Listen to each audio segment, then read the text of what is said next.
Boa noite, irmãos. Vocês estão bem? Amém. Como é bom estarmos mais uma noite de domingo reunidos como igreja, não?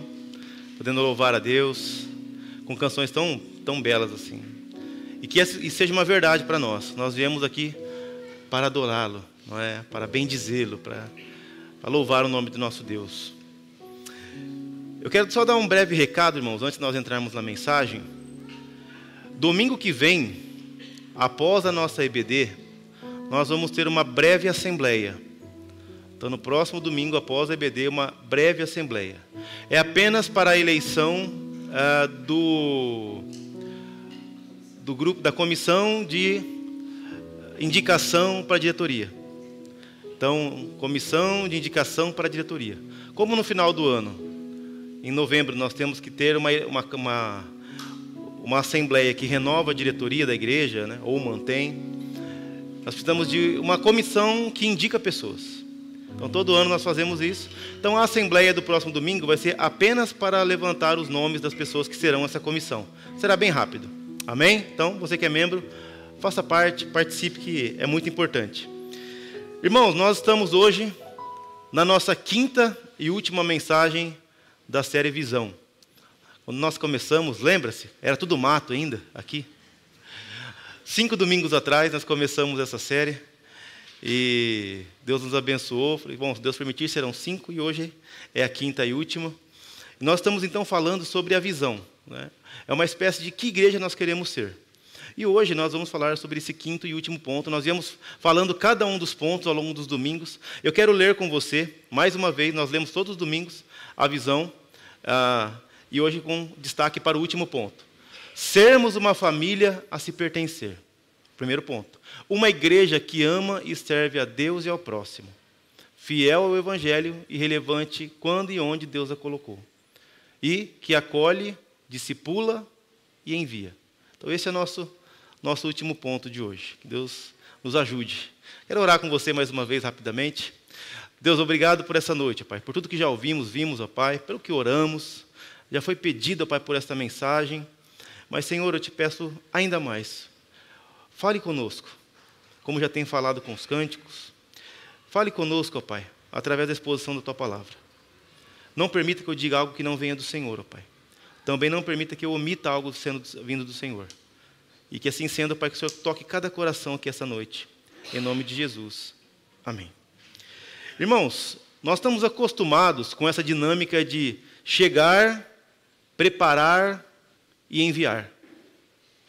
Para muitas coisas na vida nós usamos essa dinâmica. Ser acolhido, chegar, se preparar e ir.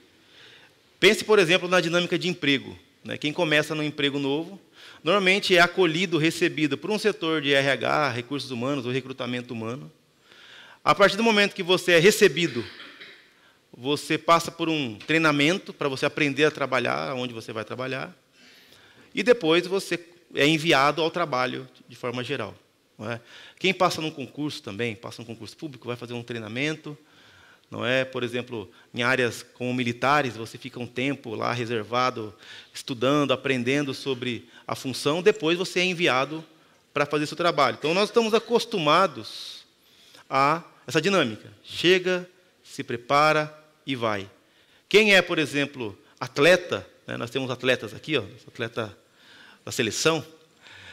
Como que você faz? Você primeiro é recebido por um time, por uma equipe, por um treinador. Você tem que entrar, fazer parte. E aí você não sai do recebimento logo para a competição, não é verdade? Você tem a parte do meio ali, que é o treinamento, que é o preparo. Você aprende como funciona a dinâmica de tudo aquilo, depois você vai para o jogo, depois você vai para a competição. Então você chega no lugar, é recebido por aquelas pessoas que ali estão, você se prepara, treina e você parte para o jogo. Na vida também é assim, na vida caseira, vamos dizer assim, familiar. Os pais aqui já estão acostumados com isso. Alguns pais já viram acontecer, não é? Do filho chegar, ser recebido ali na maternidade. E aí tem todo o processo de anos e anos de preparo, de cuidado. Aí um dia o filho chega e diz: pai, mãe, estou indo para a minha vida agora. Não é? Normalmente isso acontece quando encontra um cônjuge, né? Às vezes uns antes, outros depois, mas acaba isso acontecendo. Então você recebe, treina, prepara, investe, e aí envia para viver a vida, envia para o mundo. Nós estamos acostumados com essa dinâmica. Chega, treina, se prepara e vai. E a vida cristã, irmãos, a dinâmica da vida cristã é a mesma. Nós somos acolhidos na família de Cristo, chegamos na família de Jesus, e aí nós nos preparamos nela, nós nos treinamos nela, nós aprendemos nela, mas nós não treinamos, aprendemos, nos aperfeiçoamos na vida cristã para nós nos vivermos reclusos dentro dos nossos quartos, falando conosco mesmo, falando com ninguém, vivendo uma vida às vezes de 007 da fé, né? Agente secreto ali. Não, nós somos acolhidos, ensinados, treinados, para que a gente saia e vá fazer o que um dia fizeram conosco. Não é? A gente sai para jogar, a gente sai para a competição, que é anunciar o reino. Essa é a dinâmica. E nós queremos ser uma igreja que faz isso, que acolhe aqueles que vêm, que prepara, que treina e envia. Envia para o mundo, envia para a vida. E nós vamos ver aqui um texto, daqui a pouco, que fala bem sobre isso para nós, mas nós trataremos sobre esse ponto hoje. E antes de nós entrarmos no texto, quando eu penso em acolhimento, irmãos, acolher pessoas, receber pessoas, não me vem ninguém melhor do que Jesus. É claro que para tudo, de alguma maneira, não tem ninguém melhor que Jesus. Mas nós podemos aprender como se acolhe alguém, sem se fazer discriminação, sem fazer juízo de valor antes daquela pessoa se transformar em algo. Se tem alguém que faz isso com qualidade, é Jesus. E nós somos ensinados a ser o quê? Cópias de Jesus. A sermos como Ele é. A sermos cada vez mais parecidos com Ele. Jesus, Ele andava com gente de região diferente. E Ele acolhia e recebia a gente, não só de região diferente, mas de religião diferente também. Se você se lembrar, né, dos evangelhos, você vai ver Jesus, por exemplo, indo até uma mulher samaritana, cruzando as barreiras geográficas ali, que os judeus normalmente não cruzavam, e acolhia uma mulher samaritana. Tem o caso da mulher cirofenícia também, aquela que pede uma cura para a filha dela. Lembra aquela história dos cachorrinhos? Não é justo, Jesus responde para ela, né? Que se tire da boca dos filhos para os cachorrinhos. E ela fala, mas Senhor, até os cachorrinhos comem das migalhas que caem da mesa dos seus patrões, dos seus donos, não é? E aí ele cura aquela mulher. Então ele recebe uma mulher samaritana, uma mulher cirofenícia. Ele acolhe mulheres. Você pode pensar assim, mas o que tem de mulheres, né? Hoje não tem nada. Aliás, em alguns casos, né? Em alguns lugares até hoje a situação ainda é um pouco complicada. Mas na época de Jesus, 2000 anos atrás, as mulheres não tinham o valor que têm hoje. Como eu disse, ainda em alguns lugares são desvalorizadas, mas 2000 anos atrás era praticamente um objeto, sem opinião, sem valor. Diz que havia uma oração que alguns faziam, né, alguns judeus da época que faziam, né, e dizia, graças te dou a Deus, porque eu não nasci, não me engano os termos, né, samaritano, um cachorro e uma mulher, o judeu fazia às vezes. É por isso que nós vemos histórias na Bíblia que são complexas daquela época. Só que Jesus, e aqueles que seguem Jesus, como Paulo vai dizer depois, né, porque em Cristo não há mais judeu, nem grego, nem mulher, nem homem, nem nada mais, todos somos um só em Cristo. Mas em Jesus as mulheres começam a segui-lo e andar com ele, serem mentoreadas por ele.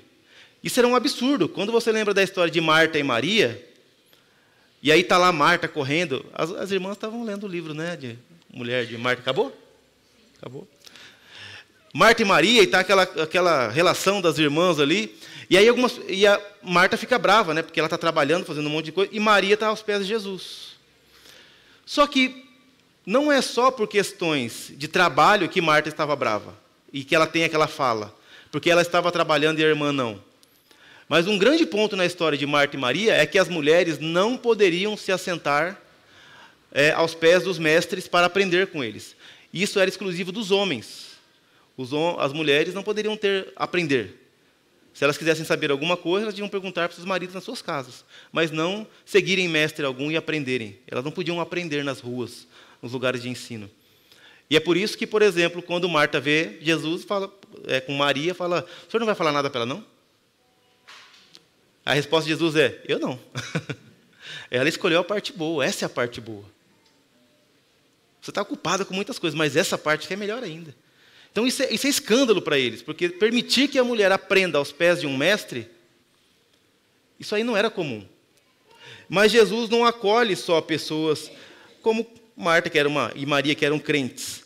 Ela atrai também cobradores de acolhe, recebe cobradores de impostos, como foi o caso de Mateus, como foi o caso de Zaqueu.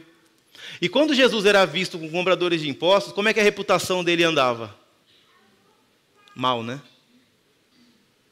Como assim ele anda com cobradores de impostos? Com publicanos? Isso é um absurdo, não pode acontecer isso. E aí quando interrogam Jesus, a fala dele é: eu vim para os doentes e não para os sãos. Então Jesus está acolhendo mulheres, está acolhendo gente de religiões diferentes. E no mesmo grupo de Jesus, imagina aquela mesa que animada que era de Jesus, não é? As mesas de jantar. Você tinha um publicano, que eram os cobradores de impostos, e estes eram vistos como traidores da pátria.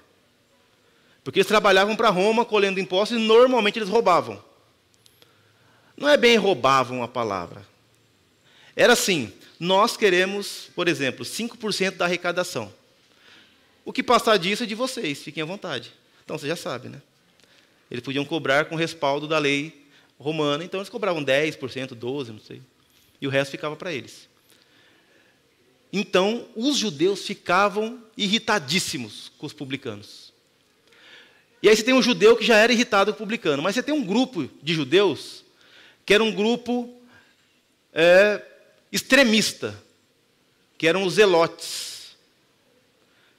Eles andavam com facas, assim, com adagas, para matar aqueles que se opunham a um regime, vamos dizer assim, mais ortodoxo da fé. Eram zelotes, era um grupo rebelde mesmo, eles andavam à parte, eles não se misturavam. O seriado The Chosen mostra um pouquinho isso aí, né? Mas é assim, então você tem o judeu, que não gosta já do publicano. Mas você tem o outro grupo, que é o zelote. Não é que ele não gosta do publicano, é que ele quer matar o publicano. É a pior espécie de gente para ele. E aí Jesus, não é?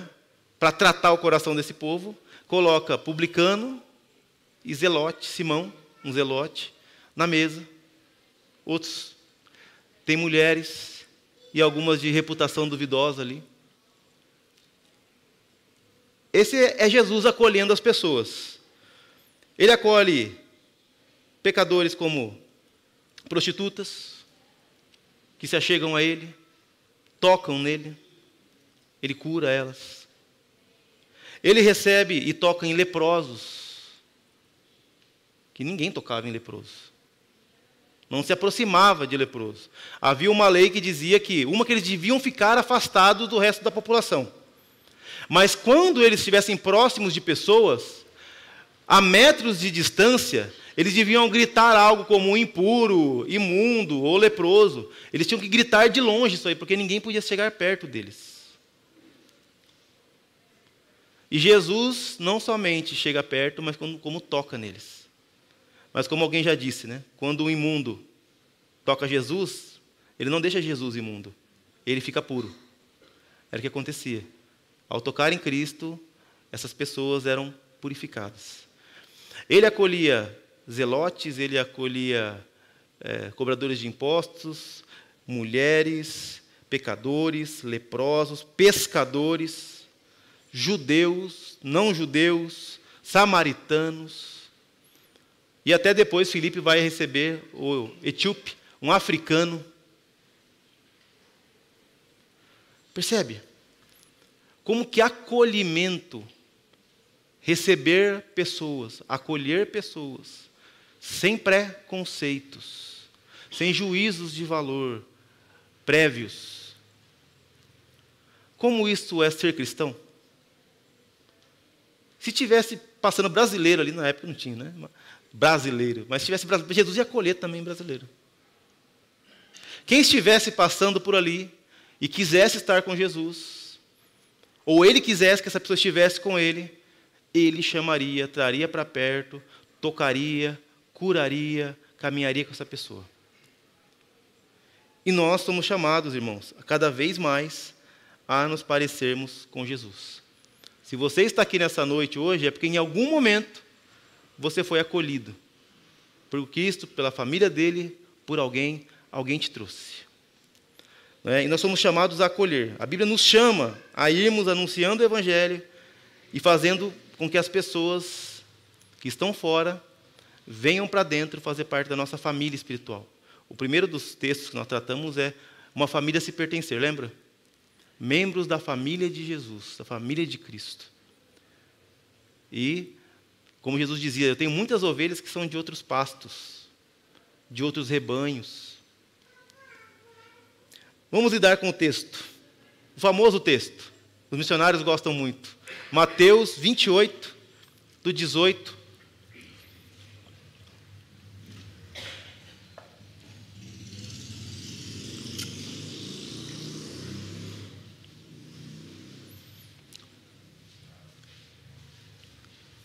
Nós não somos, irmãos, convocados a converter ninguém, mas a anunciar o Evangelho. Verso 18 do capítulo 28 diz assim: E aproximando-se de Jesus, falou-lhe, toda a autoridade me foi concedida no céu e na terra. Portanto, ide, fazei discípulos de todas as nações, batizando-os em nome do Pai, do Filho e do Espírito Santo. Então veja, verso 18 que diz, não é? Nós somos convocados a anunciar o Evangelho. A quem? A quem? Todas as nações. A todos os povos. Tem um trecho aqui, no verso 18, que é a chave da missão. Quando a gente pensa em missão, se a gente não entender o verso 18, todo o resto vai ser errado. Nós costumamos pensar muitas vezes, falando de missões, de comissão, de avançar o Evangelho. Às vezes nós começamos no verso 19, só que é errado começar no 19, no portanto ide. Se nós não entendermos o 18, o restante não vai fazer sentido para nós. E aproximando-se, Jesus falou-lhe, toda a autoridade me foi dada. Então, vão. Quando aqueles que vão, não vão na autoridade deles, vão na autoridade de Jesus. A autoridade é minha, então vão. Quando eu penso nesse texto, acho que eu já citei esse exemplo aqui no passado, mas sabe quando você chega na casa de alguém que tem cachorro, e aqueles cachorros assim com uma cara de assassino ainda, sabe? Não tem uma boca gigantesca assim, o dente babando. E aí você entra junto com o dono, e aí você fica com medo. Se você é uma pessoa normal, você fica com medo do cachorro. Aí o dono costuma dizer algo assim: se está comigo, pode entrar. Não pode pular sem mim aqui, mas se entrar comigo, não tem problema. Eu estou junto. O cachorro é meu. Eu estou junto, ele me vê. Pode ir. Não quero comparar as coisas aqui, mas é como quem diz, a casa é minha, aqui quem manda sou eu, a autoridade está presente, então comigo junto, você pode ir. Porque se eu não estiver com você é problema. Mas se eu estiver, está tudo bem. Jesus está dizendo o seguinte: vocês têm uma missão a cumprir. Vocês vão ter que ir. Só que vocês não vão pela força do braço de vocês. Vocês estão convocados aí porque o poder é meu. A autoridade sobre tudo é minha. Então eu deixo vocês irem, eu ordeno que vocês vão porque o poder é meu. E eu costumo falar disso, que é muito importante nós entendermos, porque o missionário, o evangelista, o pregador, nós todos que estamos aí anunciando o reino de Deus, o Evangelho, no dia a dia, nós não vamos na força do nosso braço. Porque nós não temos força para isso. Então, se um dia me convidam para pregar numa praça aberta, e eu faço uma convocação para se renderem a Jesus ali, e naquele dia 500 pessoas vão até a frente, levantam seus braços e falam que querem se render a Jesus. Se eu não entender esse versículo, eu posso sair dali cheio de mim. Você viu como tenho poder, autoridade, porque eu chamei, o povo veio. Eu falei, eles aceitaram. Na minha palavra, a coisa aconteceu. Como se eu tivesse feito algo por minha força. Então, se 500 vieram à frente, o mérito não é do pregador. Se renderão a Jesus genuinamente. Também me exime do outro erro. Eu anuncio o Evangelho com fidelidade e convoco as pessoas a se renderem a Jesus. E aí, de repente, nenhuma pessoa se rendeu a Jesus. Eu posso sair dali pensando, eu sou um fracasso, a partir de hoje eu nunca mais falo, nunca mais prego, porque olha só, no meio de tanta gente, ninguém ouviu, é por causa de mim. Então, nós somos convocados ao anúncio do Evangelho, e mais nada. Quem abre corações, quem transforma corações, é o Espírito Santo. Como quando Paulo está pregando e tem a Lídia ouvindo, e diz então que simplesmente aconteceu assim. Então, Deus lhes abriu o entendimento para entender as palavras que Paulo falava. E ela entendeu. Enquanto não havia sido aberto o entendimento dela por parte de Deus, do Espírito Santo, ela só ouvia palavras como palavras. Como Jeremias vai dizer lá, o povo se reúne para me ouvir, mas me ouve como quem ouve um cantor. Como quem ouve um cantor com uma voz bonita. Jeremias diz isso. Que ele profetizava, mas o povo gostava de ouvir o que ele dizia, mas não estava nem aí para o que ele dizia. Então, se nós não entendermos que quando nós pensamos em evangelismo, anunciar o Evangelho, falar de Jesus, nós vamos, porque Jesus, o próprio Jesus disse assim, eu tenho o poder sobre tudo, a casa é minha, então vão, nós não vamos conseguir entender o restante. E no verso 19, portanto, ide, fazei discípulos. Vocês já ouviram isso outras vezes, mas a melhor tradução entendida pelo ide, não é ide, como quem sai e vai, mas é uma ação contínua, é indo. Portanto, indo façam discípulos. Porque muita gente também tem entendimento errado. Para eu anunciar o Evangelho, eu preciso sair e ir. Eu quero ir para a África, eu quero ir lá para as regiões do Oriente Médio, eu quero ir para cá ou para lá, para aldeias indígenas, para ribeirinhos, porque aí sim eu vou estar num lugar onde eu posso pregar. Só que não é isso que Jesus nos convoca a fazer. O nosso id é indo. Indo onde? Indo onde você estiver indo. Olha que simples. Onde você estiver indo. Para a escola, para o trabalho, para a academia, para onde você estiver indo. Mas por quê? Porque Jesus tem autoridade sobre todos os lugares, aonde você vai, onde você está. Ali é dele. Ele vai fazer quando ele bem quiser, enquanto nós anunciamos, enquanto nós falamos. Então, a igreja, ela acolhe. Mas no verso 20, diz assim, ensinando-lhes a obedecer todas as coisas que eu vos ordenei. E eu estarei convosco todos os dias até o final dos tempos. Então veja, irmãos. Discipular, primeiro ponto, acolher, lembra? Acolher é, vão por todos os lugares, todas as nações, todos os povos, línguas, raças, times, partidos, gostos gastronômicos. vão. E depois de ir, discipular, ou seja, ensinando-lhes a obedecer todas as coisas. A palavra discípulo, discipular, tem algumas possibilidades de interpretação aqui. Mas a ideia é de se colocar ao lado. Um discípulo que está ao lado. Então nós somos convocados, como igreja, a não abandonar as pessoas, mas a ensiná-las, a discipulá-las. É muito comum, graças a Deus que na igreja aqui não acontece muito isso, mas é muito comum o cristão chegar para alguém e dizer assim: você precisa ouvir sobre Jesus. Eu vou te levar para você conhecer o meu pastor. Você precisa ouvir o evangelho. Eu vou falar para o meu pastor te ligar. Irmãos, nós estamos aqui para, quando for necessário, atendermos sim. Só que você é convocado a ensinar o que você sabe do evangelho para outras pessoas. Mas eu não sei muito. Começa ensinando o que sabe. E vai atrair mais também. E vai aprender mais. E vai ensinar mais. Vai caminhar com as pessoas. Nós somos convocados a isso. A fazermos discípulos. A anunciarmos o evangelho. E ensinarmos às pessoas o que que Cristo quer.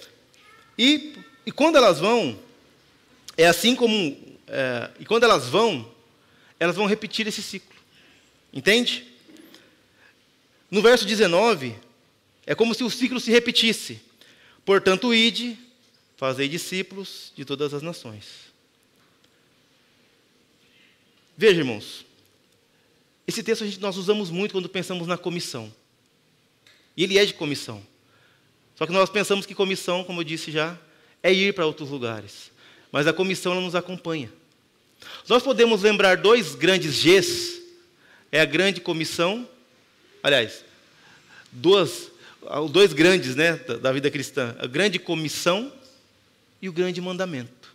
A grande comissão: vão, façam discípulos, ensinando a guardar todas as coisas. E o grande mandamento: amar a Deus sobre todas as coisas e o teu próximo como a ti mesmo.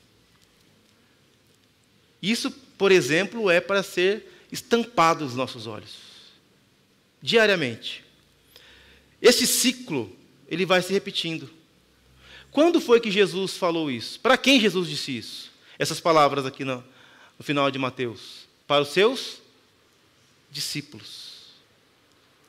Ele andou com estes homens por em torno de 3 anos. Estes homens viram Jesus realizando milagres, prodígios, maravilhas.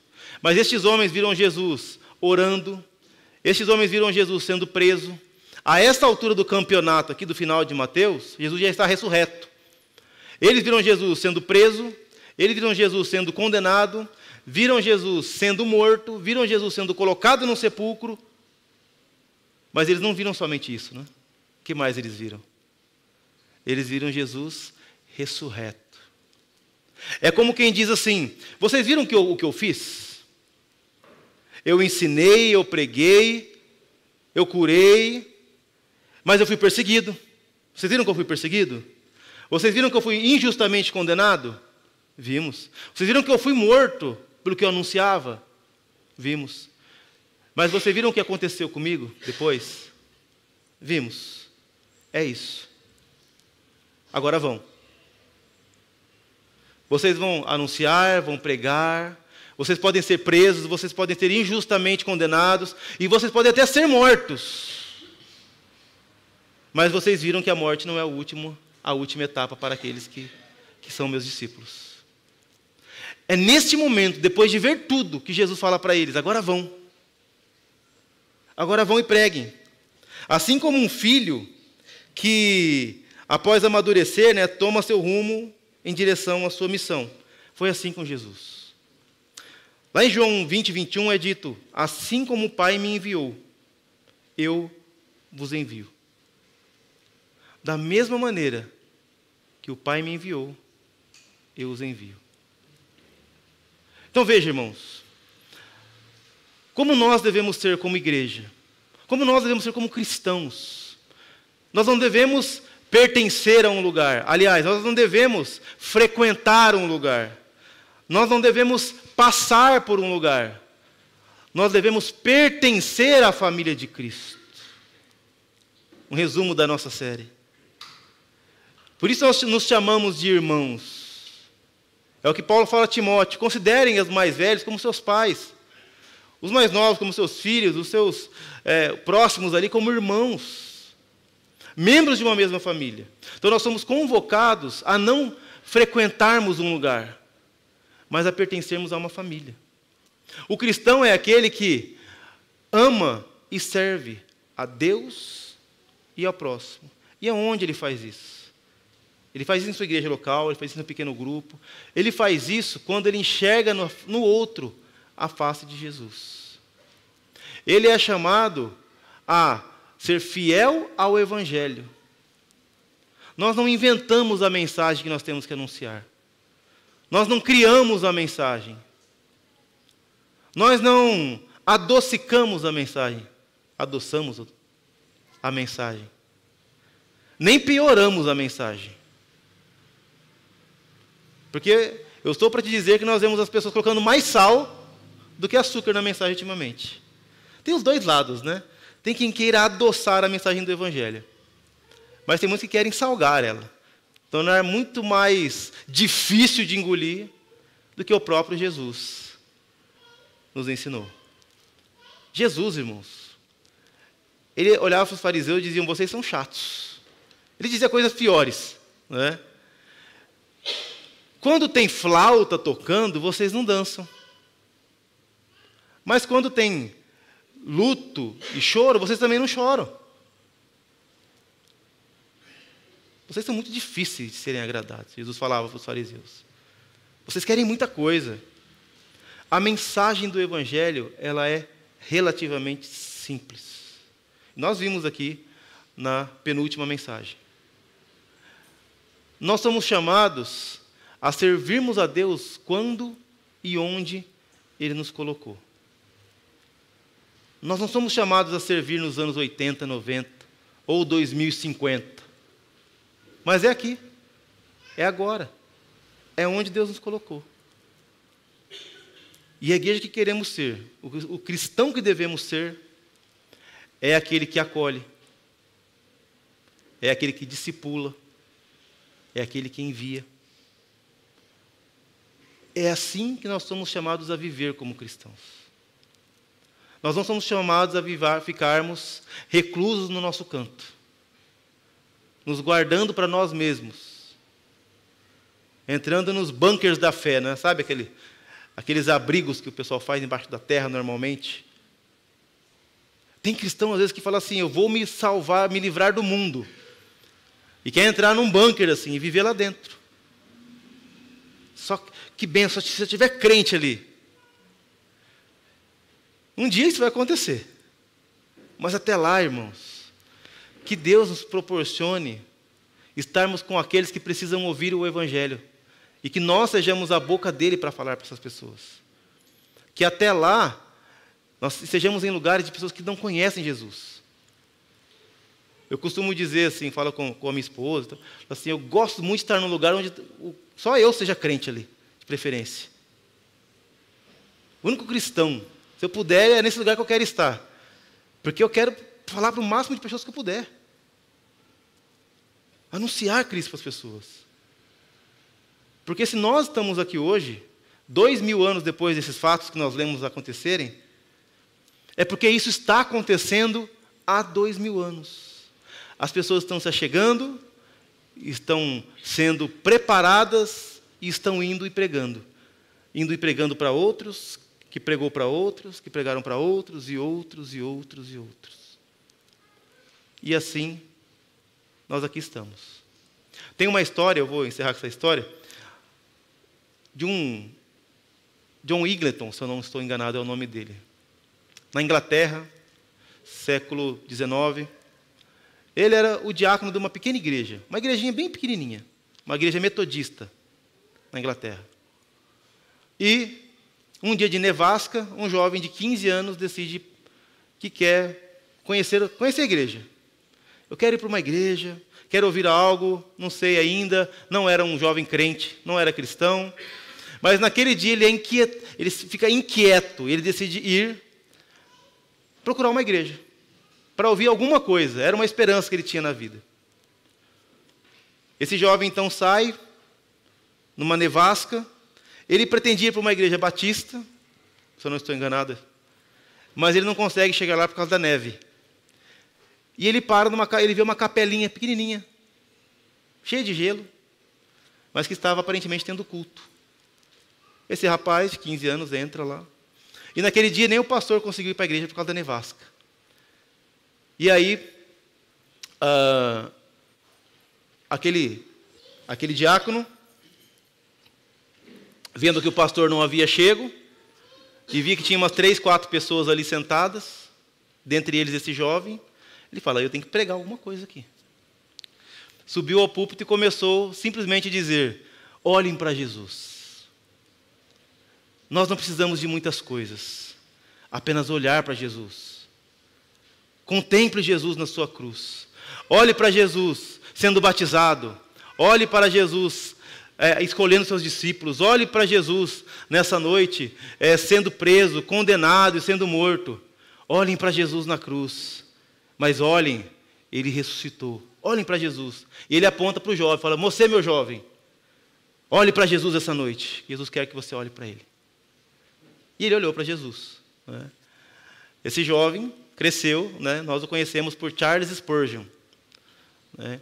Que foi considerado um dos maiores pregadores da história da igreja. Né? A igreja batista em Londres se torna um pastor batista em Londres. Até hoje a igreja está lá. Ele pessoalmente batizou milhares de pessoas, porque um dia ele entrou numa pequena capela, porque assim Deus quis. Aquele homem que ali estava não sabia falar sobre muita coisa, não era lá um grande pregador aos olhos humanos, mas tudo que era necessário ser dito, ele disse: olhem para Jesus. E aquele jovem olhou. E até hoje nós colhemos os frutos, por exemplo, desse jovem. Né? Seus livros, suas pregações. É isso, irmãos, nós somos chamados a fazer. Não é muita coisa. É assim como um dia nós olhamos para Cristo, nós sermos convocados a olhar para Jesus, chamando os outros a fazerem a mesma coisa. E quando eles fizerem isso, nós os acolhemos, nós os ensinamos, e eles são enviados para que isso continue até que Cristo venha. Amém? Que Deus nos dê graça. Eu quero orar com você nessa noite. Baixe sua cabeça, feche seus olhos. Senhor Deus, te damos graças, ó Pai querido. Que esta visão, ó Pai, que nós encerramos hoje, esta série de mensagens, possa ficar gravada em nossos corações. Que nós cada dia mais aprendamos, ó Pai, a ser essa igreja que o Senhor quer que nós sejamos. Estes filhos teus, servos que o Senhor quer que nós sejamos. Ajuda-nos a cada dia mais, ó Pai amado, nos desprendermos, ó Pai querido, de dogmas que o Senhor não quer que nós sejamos presos. E que cada dia mais nós fiquemos fixos, ó Pai, com um olhar no Senhor. Aprendendo do Senhor a sermos servos teus. E que assim que o Senhor nos dê graça para que nós possamos ensinar aos outros a como ser teus servos, ó Deus amado. Discípulos do Senhor, ó Pai. Ajuda-nos, ó Pai, a nos mantermos os nossos olhos no Senhor. Ajuda, Pai, a nós sermos canal para que os nossos irmãos, aqueles que ainda não creem no Senhor, creiam em Ti. Que nós possamos cumprir a comissão do Senhor e cumprir o seu grande mandamento, que é te amar sobre todas as coisas, ó Deus. Após o término deste encontro, ó Pai, nos leve para as nossas casas em paz e segurança e nos dê uma semana abençoada em Tua presença, Pai. É o que eu te peço, ó Deus, e te agradeço, em nome de Jesus. E que o seu grande amor, ó Deus, as doces consolações do Teu Espírito e a graça de Cristo multipliquem, superabundem e transbordem em nossas vidas, hoje e para sempre. Amém.